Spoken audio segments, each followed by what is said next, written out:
Bir. Assalomu alaykum hammaga. Bugun qisqacha kunlik video chiqarmoqchiman, xudo xolasa. Bizada H1 time frame'da market struktura buy uchun break bor va bu yoqda ham bor. Break. Hozirgi holatda shunaqa. Endi bitta SK bilan ko'ramiz. H4 ga o'tsak. H4 da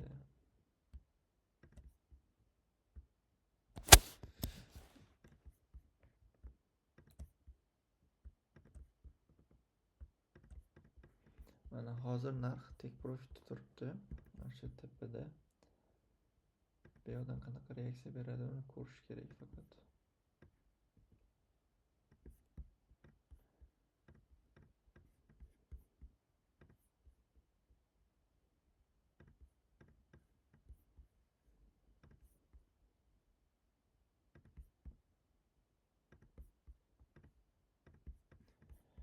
F3.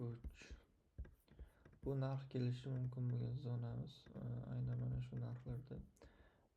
Xo'p. Endi nima bo'lishi mumkin?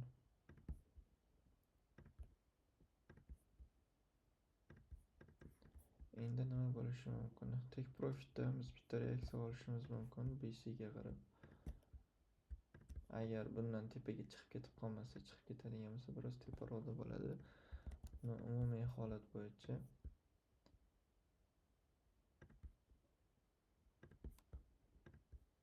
biz BC ni ko'rishimiz mumkin bu yoqda. H1 da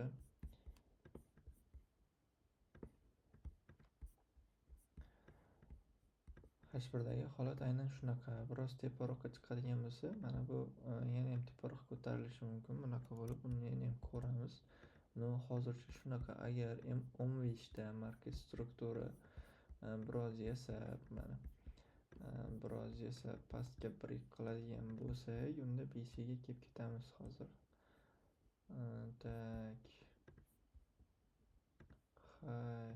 Low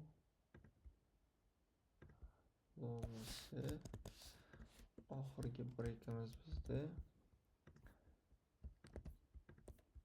kichkina time frame bo'yicha mana shu break bo'ladigan bo'lsa, shu joylardan bitta sell ga harakat qilib ko'rsak bo'ladi.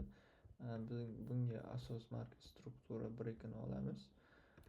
Market struktura breakini olsak bo'ladi va nimani olamiz? Tek profit zonamizni reaksiya olayotganini olamiz. Va mana shu joylardan taxminan buy ga bitta harakat qilib ko'rsak bo'ladi. Agar market strukturamiz yana bitta break bo'ladigan bo'lsa,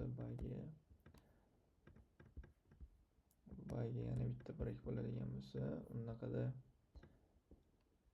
shunga o'xshash narsa bo'lishi mumkin. Yuqoriga yanada chiqib ketishimiz mumkin. Keyingi reaksiya berishi mumkin bo'lgan zona mana 63 va 95 oralig'i. Bu joyda ham o'sha market strukturaga qarab kontrol qilamiz.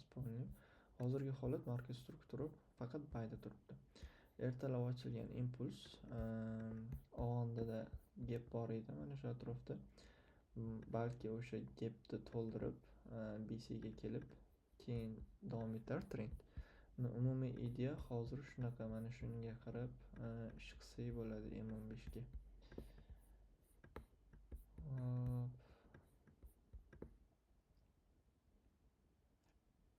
Hozircha shunaqa. Agar mana bu break bo'ladigan bo'lsa, bizda keyingi eskamiz mana shu holatda bo'ladi. Aynan mana bu F3imiz BC ni yoniga to'g'ri kelib qolar ekan. Xullas kuzatamiz qolganini.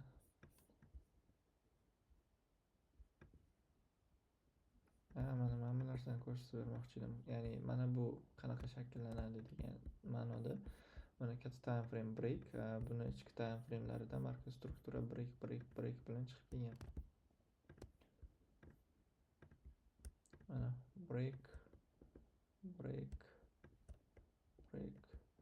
Aynan shunaqa narsa bo'lishi mumkin hozir, faqat sell ga nisbatan mana bu yoqdan break bilan pastga tushib kelib, bu yoqdan yana davom etib ketishi mumkin. Katta strukturada, o'sha katta time frame'da bitta high low yasaladi o'shanda. Hozir H1da shunchaki impuls bo'lib turibdi. Struktura yasash uchun biroz pastroqqa kelib, katta time frame'da high low yasaversa, keyingi holatini ko'ramiz. Balki shunchaki chiqib ketib qolar. Chunki bu impulsdan keyin, lekin men o'ylashim bo'yicha bitta откат bo'lishi kerak.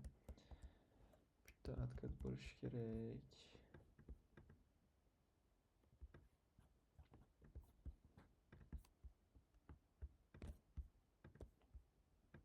Umumiy holat shunaqa.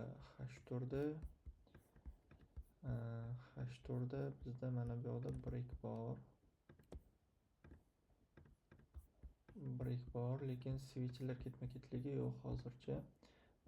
O'shaning uchun bu yoqda bitta doji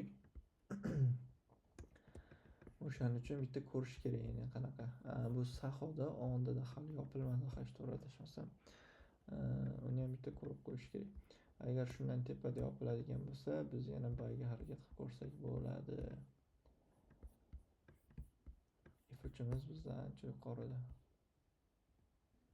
Xullas, umumiy ideya buyga fokus qaratish kerak hozircha. Qachonki sellga bironta market struktura hech bo'lmasa M15 break beradigan bo'lsa, o'shanda sellga harakat qilamiz.